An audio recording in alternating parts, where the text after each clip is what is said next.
Assalamualaikum warahmatullahi wabarakatuh. Alhamdulillah, wassalatu wassalamu ala Rasulillah. La haula wala quwwata illa billah. Telah kita lanjutkan pembahasan kita tentang jenis-jenis air dan kita mengulang sedikit kemarin yang sudah kita bahas tentang jenis-jenis air, yaitu ada beberapa jenis air yang sudah kita ketahui. Ada air suci lagi mensucikan. Air suci lebih mensucikan. Kemarin ada 3 derajat air suci lebih mensucikan. Yang pertama itu air mutlak atau air murni, itu seperti air hujan, air mata air, kemudian air sungai, air sumur dan sejenisnya. Ada derajat yang kedua, air yang berubah karena benda yang mendampinginya yang bisa dipisah, dan perubahan itu tidak sampai membuat air itu kehilangan sifat kemurniannya. Jadi yang merubahnya itu bisa seperti jenis kayu, batu, atau jenis lumut yang masih bisa dipisah. Kemudian derajat yang ketiga yang termasuk air suci lagi mensucikan, yaitu air yang diam karena lama. Misalnya airnya tidak dipakai, tidak digunakan dalam sebuah wadah, kemudian karena lama air itu misalnya ada terjadi perubahan bau misalnya, ataupun karena terjemur panas misalnya, sehingga air ini masih suci, tapi sudah ada sebagian ulama kalau air sudah terjemur matahari di tempat logam dan di tempat yang panas, maka itu dihukumi makruh untuk menggunakan. Artinya kalau ada air yang selain itu, yang derajat kedua, tentu lebih baik digunakan yang derajat kedua. Tapi masih boleh digunakan, tidak mengapa. Nah, setelah 3 derajat air ini, maka ada yang disebut dengan airnya suci, tapi sudah tidak bisa mensucikan lagi.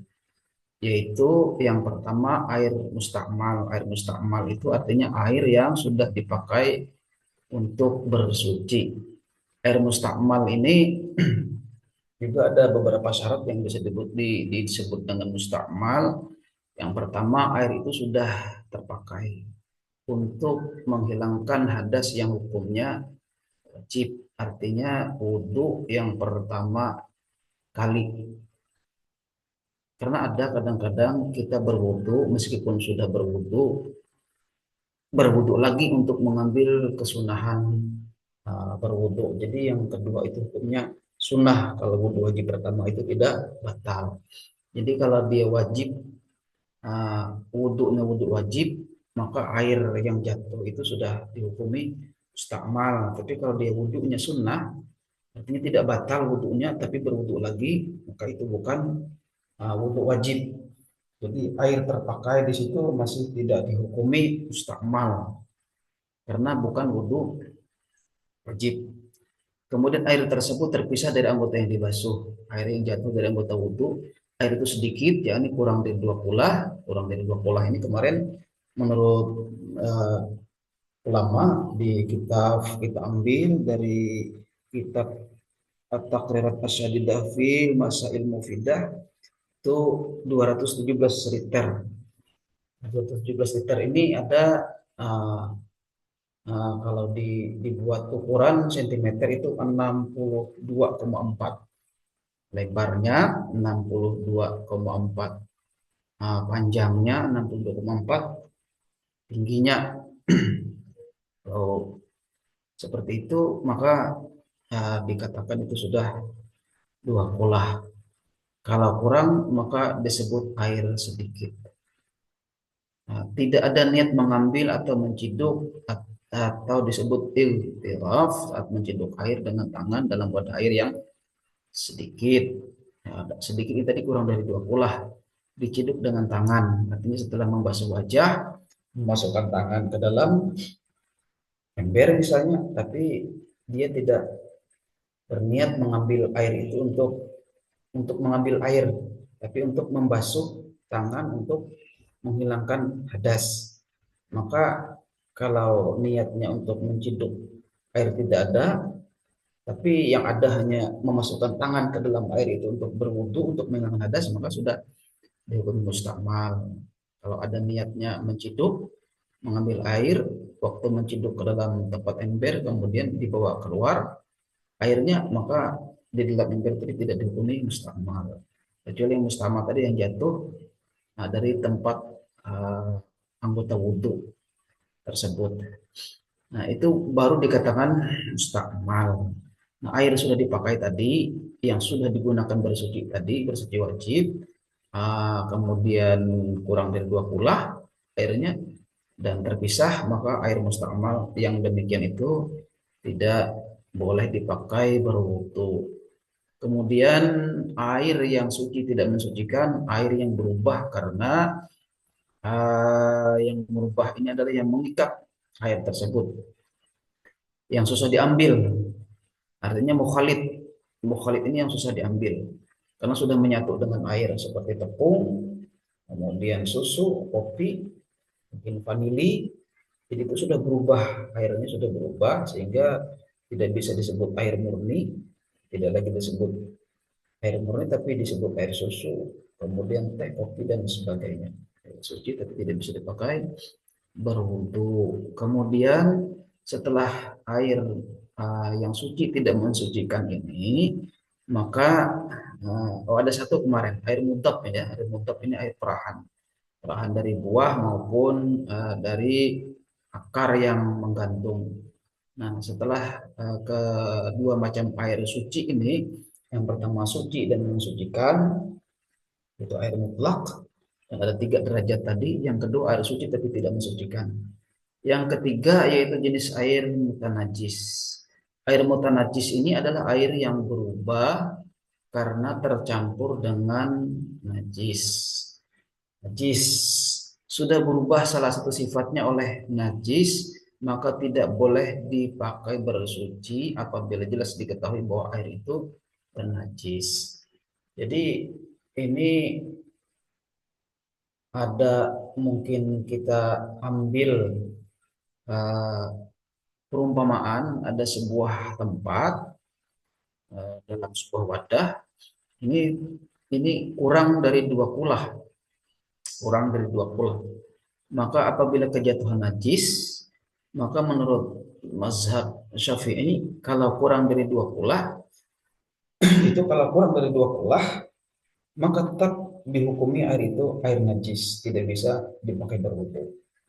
Itu yang awal seperti itu. Artinya kalau kurang dari 2 kulah, kurang dari 217 liter tadi, kalau jatuh najis, maka tetap tidak bisa dihukum suci karena kurang dari 2 kulah kalau kejatuhan najis.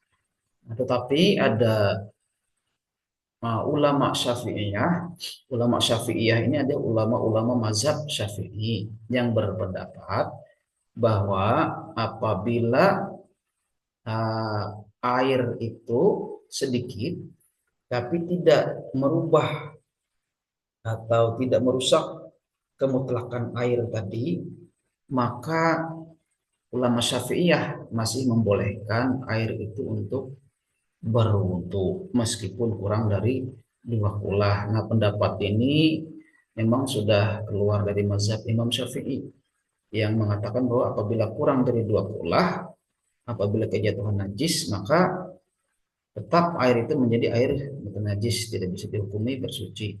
Nah, adapun pendapat yang membolehkan air yang kurang dari 2 kulah yang kejatuhan najis apabila tidak berubah, artinya tidak ada baunya pada air tersebut dan zatnya tidak begitu terlihat, kemudian warnanya tidak berubah, maka air yang 2 kulah tadi masih bisa dipakai bersuci. Itu adalah menurut mazhab Imam Malik.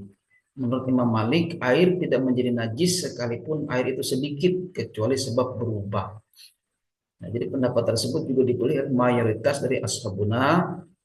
Ashabuna ini adalah para sahabat-sahabat Imam Syafi'i, yaitu ulama Syafi'iyah yang mana di dalamnya terdapat kemurahan. Ini yang disebut dengan ruksah tadi. ada kemurahan. Jadi karena airnya tidak berubah meskipun kurang dari 2 kula, karena kejatuhan najis tadi. Dan Imam Al-Ghazali juga berpendapat demikian.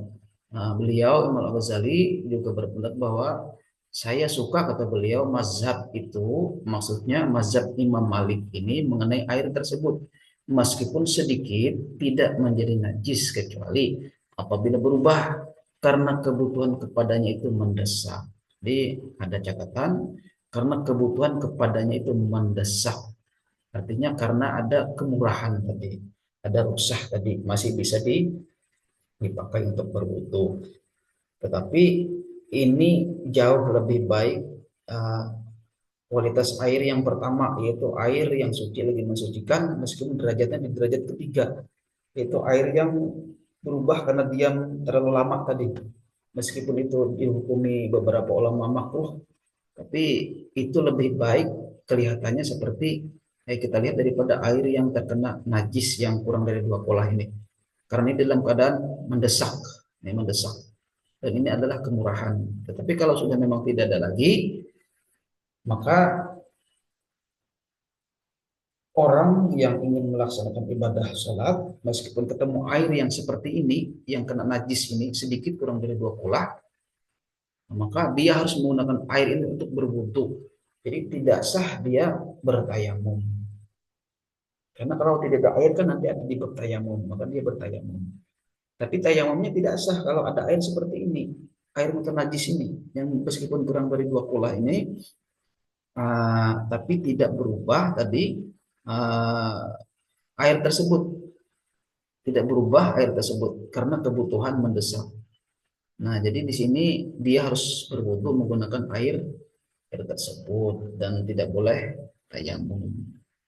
Nah, mungkin sampai sini dulu pembahasan tentang air, dan tentu masih banyak sebenarnya pembahasan-pembahasan di sini tentang air. Ini ada air makruh, ini air makruh ini terjemur panas matahari. Ini suci tadi masih dan mensucikan sifatnya. Ini di derajat keempat, di derajat ketiga dari air suci dan mensucikan tadi di derajat ketiga. Dan air yang ini itu karena dia tidak terkena najis, maka tentu lebih baik daripada air yang terkena najis tadi. Yang ini tadi. Tapi meskipun demikian, semuanya masih bisa dipakai untuk bersuci dalam keadaan darurat dan ruksah. Nah, ini tentang pembahasan air, dan jika ada yang perlu kita diskusikan, jika ada yang perlu kita apa namanya perjelas lagi, silahkan ditulis di kolom komentar, karena hal semacam ini tentu lebih efektif apabila ada yang jawab sebenarnya. Karena kalau masalah fikih ini disampaikan secara lengkap tentu sangat panjang.